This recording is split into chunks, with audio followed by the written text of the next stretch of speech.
ఈరోజు కేంద్రంలో బీజేపీ ప్రభుత్వం మూడోసారి అధికారంలోకి వచ్చింది. మోడీ ప్రభుత్వం అధికారంలోకి వచ్చిన తర్వాత కూడా తన వైఖరిలో ఎలాంటి మార్పు లేదు. ఈరోజు ప్రైవేటీకరణ విధానాలని చాలా వేగంగా అమలు చేస్తా ఉంది దేశవ్యాప్తంగా. దాంట్లో భాగంగానే మన రాష్ట్రంలో తలమానికంగా ఉన్న ఈరోజు ఉత్తరాంధ్రకి విశాఖ స్టీల్ ప్లాంట్ ని కూడా అదే బాటలో పట్టించడానికి సీరియస్ ప్రయత్నాలు జరుగుతా ఉంది. ఒకవైపు కేంద్ర మంత్రి గారు మేము దీన్ని శైలిలో కలుపుతాము, దీన్ని పరిరక్షిస్తామని చెప్పేసి మాటలు చెప్తా ఉన్నారు.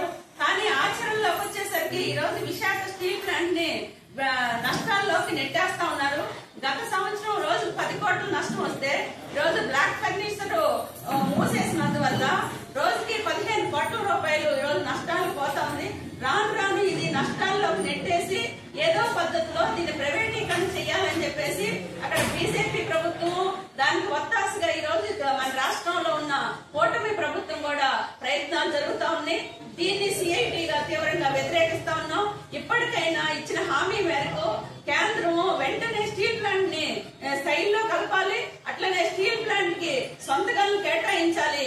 అప్పులు ఏదైతే ఉన్నాయో వాటిని మొత్తం రద్దు చేసే విధంగా ఈ రోజు కేంద్రం వైపు నుంచి ప్రయత్నం చేయాలని చెప్పేసి మేము డిమాండ్ చేస్తా ఉన్నాం. ఈ కేంద్ర రాష్ట్ర ప్రభుత్వాలు స్టీల్ ప్లాంట్ పట్ల నిర్లక్ష్య వైఖరికి నిరసనగా ఈ రేపు అంటే సెప్టెంబర్ 10వ తారీఖున రాష్ట్ర వ్యాప్తంగా మొత్తం అన్ని జిల్లా కేంద్రాల్లో రాస్తారోకలు చేయాలని చెప్పేసి సిఐటియు అట్లనే మిగిలిన కార్మిక సంఘాలు, రైతు సంఘాలు కలిసి ఉమ్మడి పిలుపుకోవడం జరిగింది. దీంట్లో పెద్ద ఎత్తున కార్మికులు, ప్రజాతంత్రవాదులు, అభ్యుదయవాదులు, స్టీల్ ప్లాంట్ పరిరక్షణ కమిటీ వాళ్ళందరూ కూడా పాల్గొని జయప్రదం చేయాలని చెప్పేసి కోరుతున్నాను. అట్లనే ఈరోజు కొత్త ప్రభుత్వం వచ్చింది.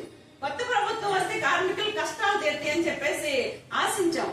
కానీ గత ప్రభుత్వం ఏదైతే కార్మికులు నిర్లక్ష్యం చేసిందో ఈరోజు రాష్ట్రంలో ఈ ప్రభుత్వం కూడా అదే నిర్లక్ష్య వైఖరి కొనసాగుతా ఉంది. ఒకవైపు వరదలు ఉన్నాయి, కాదనలేము, వరద సహాయ శిబిరాల్లో ఉన్నారు. తప్పకుండా అది ప్రకృతి విపత్తు కాబట్టి అందరం దీన్ని ఆదుకోవాల్సిన బాధ్యత అందరి మీద ఉంది. కానీ ఈరోజు ఈ ప్రభుత్వం వచ్చిన తర్వాత అక్కడక్కడ కొన్ని చోట్ల కింద స్థాయిలో తెలుగుదేశం కార్యకర్తలు ప్రధానంగా స్కీమ్ వర్కర్ని టార్గెట్ చేసి ఈరోజు మా ప్రభుత్వం వచ్చింది మీరు ఇంటికి వెళ్ళిపోండి అని చెప్పేసి వేధిస్తా ఉన్నారు.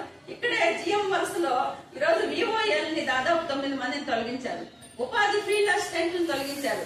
అక్కడక్కడ అంగన్వాడీ ఆశాల మీద వేధింపులు జరుగుతా ఉన్నాయి. ఇలాంటి వేధింపులు ఆపాలి అని చెప్పేసి కూడా మేము సిఐటిగా డిమాండ్ చేస్తా ఉన్నాం. లేని పక్షంలో పోరాటాలు మొత్తం స్కీమ్ వర్కర్లు, మిగిలిన కార్మికులు అందరినీ కూడా ఐక్యం చేసి ఈ రోజు పోరాటాలు సిద్ధం అవుతారని చెప్పేసి కూడా ఈ సందర్భంగా హెచ్చరిస్తా ఉన్నాం. అట్లనే రాష్ట్రంలో ఈరోజు లేబర్ డిపార్ట్మెంట్ ముద్దు నిద్రపోతా ఉంది. ఫ్యాక్టరీ ఇన్స్పెక్టర్ ఉన్నాడో లేదో కూడా తెలియని పరిస్థితుల్లో ఈరోజు ఫ్యాక్టరీల్లో రాష్ట్రంలో దాదాపు మొన్న విశాఖపట్నం, అచ్యుతాపురం పెద్ద ఎత్తున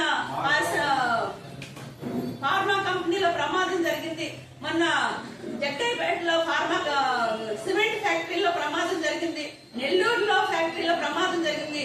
ఇట్లాగూ అనేక ఫ్యాక్టరీల్లో వాళ్ళు ఎటువంటి సేఫ్టీ నిబంధనలు పాటించకుండా, సేఫ్టీ ఆడిట్ లేకుండా ఈరోజు కార్మికుల ప్రాణాలను బలి చేస్తా ఉంటే ఈ మొద్దు నిద్ర ఏం చేస్తుంది ఈ ప్రభుత్వం అని చెప్పేసి మేము ప్రశ్నిస్తా ఉన్నాం.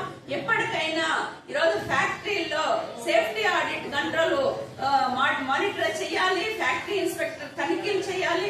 అట్లనే ఎవరైతే కార్మికులు పనిచేస్తా ఉన్నారో వాళ్ళకి భద్రత కల్పించాలి అని చెప్పేసి కూడా ఈ సందర్భంగా డిమాండ్ చేస్తా ఉన్నాం. సుబ్రహ్మ, సిఐటియు రాష్ట్ర కార్యదర్శి.